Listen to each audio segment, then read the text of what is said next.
Bonjour, mon nom est Lucie Canuel, je suis psychoéducatrice et j'ai plus de 25 années d'expérience en intervention auprès de la clientèle des centres jeunesse. Je suis aussi propriétaire de 3 ressources contractuelles, dont une ressource d'appartement supervisé.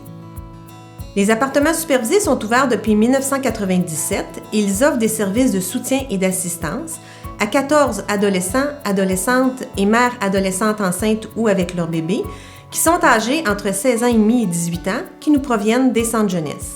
Selon le ministère, les appartements supervisés doivent offrir des services de soutien et d'assistance communs et particuliers. Il y a d'abord les services communs.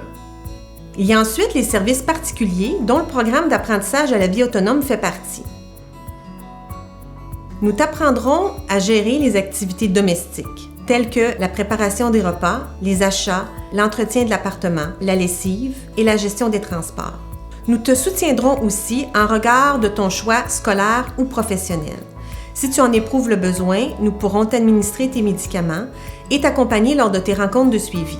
Si tu rencontres des difficultés dans ton réseau ou aux appartements supervisés, nous pourrons t'apprendre à mieux gérer ton impulsivité, à gérer tes émotions ou t'apprendre certaines habiletés sociales ou techniques de résolution de problèmes. Afin d'offrir ces services particuliers de soutien et d'assistance, les appartements supervisés t'offriront des activités d'intensité variable selon tes besoins. Dès que possible, nous te laisserons faire seul les activités que tu es capable de faire, sinon nous pourrons faire avec toi et dans certains cas, faire à ta place. Je suis arrivée aux appartements supervisés dans l'été 2011 à l'été 2012. Moi, je provenais d'une famille d'accueil. Je voulais venir en appartement supervisé pour acquérir plus d'autonomie. Mon séjour en appartement supervisé m'a appris vraiment comment gérer mon budget puis comment vraiment être 100% autonome. Les appartements supervisés sont sous ma direction et je supervise une équipe d'intervenants compétents qui t'offriront des services de qualité et individualisés. Notre immeuble comprend 8 logements. Nous avons des 5,5, des 4,5 et des 3,5 et le nombre de jeunes varie selon le nombre de chambres dans chaque appartement. Nous offrons 14 places mixtes et le nombre de garçons et de filles varie selon la demande des centres jeunesse. Les appartements sont donc partagés par des jeunes du même sexe. Dans le quartier, nous avons vraiment tous les services à une proximité de 10 km. Nous avons des hôpitaux, centre local d'emploi, Carrefour Jeunesse Emploi, des épiceries, supermarchés, buanderies. L'autobus passe en face de la porte et il y a le métro à 40 minutes. Je voulais venir aux appartements supervisés au lieu de rester au foyer parce qu'en appartement supervisé, il y avait beaucoup plus de liberté, d'autonomie. Mon séjour m'a appris à gérer mon budget, à gérer mon appartement, dans le fond, gérer un travail puis la vie sociale. Afin de pouvoir bien t'accueillir, les appartements sont entièrement meublés. Dans la cuisine, il y a le réfrigérateur, la cuisinière, la table, les chaises. Chaque chambre comprend un lit, une commode, un bureau de travail, une table de chevet et une chaise. Dans le salon, il y a des divans, des tables, un meuble audiovisuel et une télévision. Tout ce qui te reste à faire, c'est de te procurer ton trousseau. Tu peux venir chercher la liste lors de la visite exploratoire avant ton admission ou sur le site Internet. Je voulais venir aux appartements supervisés parce que je savais que j'allais avoir un bras de plus pour avancer. Genre. Mon séjour ici m'a appris que j'avais des défauts, il m'a appris que j'avais des qualités, il m'a appris que j'étais un être humain, il m'a appris que j'avais le droit à l'erreur comme tout le monde, puis il m'a appris que la vie continue. Tu te demandes sûrement maintenant quels sont les critères d'admission. Eh bien, il y en a 3 principaux. Le premier, ça se trouve à être l'âge. Donc, tu dois avoir lors de l'admission entre 16 ans et demi et 17 ans et demi. Le programme d'apprentissage prend environ 9 mois. Le deuxième critère se trouve à être le fait que tu dois avoir choisi de ne pas retourner dans ton milieu familial puisque l'objectif du stage d'apprentissage à la vie en appartement est de t'équiper pour un départ possible en appartement autonome. Le troisième critère est en lien avec ton autonomie. Tu dois être suffisamment responsable et autonome dans plusieurs sphères de ta vie. Je t'invite à répondre à ces quelques questions pour évaluer ton autonomie. Connais-tu tes besoins? Es-tu capable d'y répondre? Connais-tu tes objectifs de plan d'intervention? Es-tu capable de te lever seul et de faire tes routines sans l'intervention des adultes? As-tu une bonne hygiène?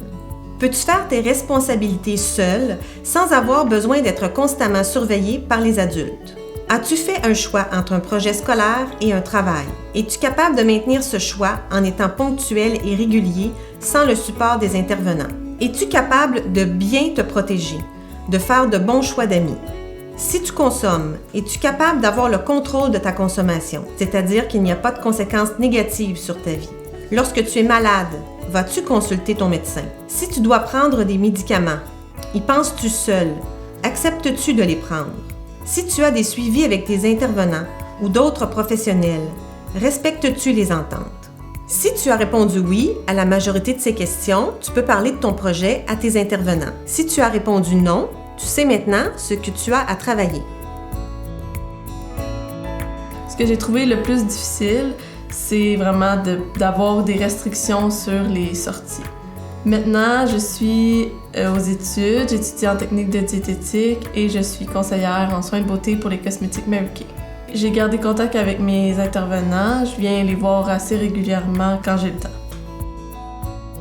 Ce que j'ai trouvé le plus difficile dans les appartements supervisés, c'était le fait d'être à moi-même, qu'on me laisse libre à moi-même, que je puisse gérer mes affaires. J'avais de la difficulté, mais mon éducatrice en m'a aidé. Si j'aurais des conseils à donner aux jeunes, je pourrais leur dire d'écouter les éducatrices et éducateurs. Minimum de respect, ça va les aider à cheminer, à aller un petit peu plus haut, tout simplement qu'ils suivent leur objectif, puis qu'ils se donnent une tape sur l'épaule, puis qu'ils se disent qu'ils sont bons, puis qu'ils sont capables. Je vais maintenant te parler du processus d'admission si jamais tu veux venir en appartement supervisé. La première étape est de parler de ton projet à ton éducateur de suivi, ton éducateur de réinsertion et la personne autorisée. La deuxième étape est que ton intervenant doit téléphoner pour prendre rendez-vous pour faire une visite exploratoire avec toi, pour qu'on puisse t'expliquer le programme d'apprentissage et les différents règlements. La troisième étape est que ton intervenant doit écrire la demande de modification de service et la faire parvenir à ton conseiller à l'accès. Ton conseiller à l'accès convoquera une table avec les différentes personnes nécessaires et c'est lui qui prendra la décision pour une admission et une date sera fixée. L'étape suivante est que tu viendras faire la lecture des règlements avec ton prochain éducateur de suivi aux appartements supervisés. En attendant ta date d'admission, tu pourras te préparer, faire tes achats et faire tes au revoir. Ta date d'admission sera la date de ton déménagement. Maintenant, je travaille, je fais des cours comme préposée aux bénéficiaires, puis je suis maman à temps plein. Je suis toujours revenue aux appartements. Moi, j'ai vraiment aimé avoir été ici. Je trouve que c'est une bonne place. Si j'aurais la chance, j'en reviendrai ici. J'ai gardé un contact amical avec mes intervenants, je dirais, plus que d'autres choses. Disons que mon intervenante de suivi, elle connaît encore toute ma vie au complet, puis c'est encore elle ma confidente aujourd'hui. Puis quand j'ai besoin de conseils ou faut que je trouve des solutions, puis je suis pas capable, je l'appelle ou je viens la voir tout simplement. C'est ici que j'ai appris à faire mes repas, à tout faire. Ça me manque d'être ici, dans le fond. Je veux prendre le temps de faire le point sur le concept de liberté. Plusieurs jeunes qui nous proviennent des centres jeunesse trouvent qu'ils ont moins de liberté en appartement supervisé. Effectivement, puisqu'il y a plus de responsabilités, le jeune peut avoir l'impression d'avoir moins de liberté. Il est certain que les responsabilités doivent passer avant le plaisir, ce qui fait qu'on a l'impression d'avoir moins de liberté. Si tu as des questions, n'hésite pas à en parler à tes intervenants, à leur demander notre numéro de téléphone ou à aller voir mon site internet sur lequel il y aura aussi la capsule vidéo et plusieurs documents dont tu pourrais avoir besoin. Merci et au plaisir de te rencontrer!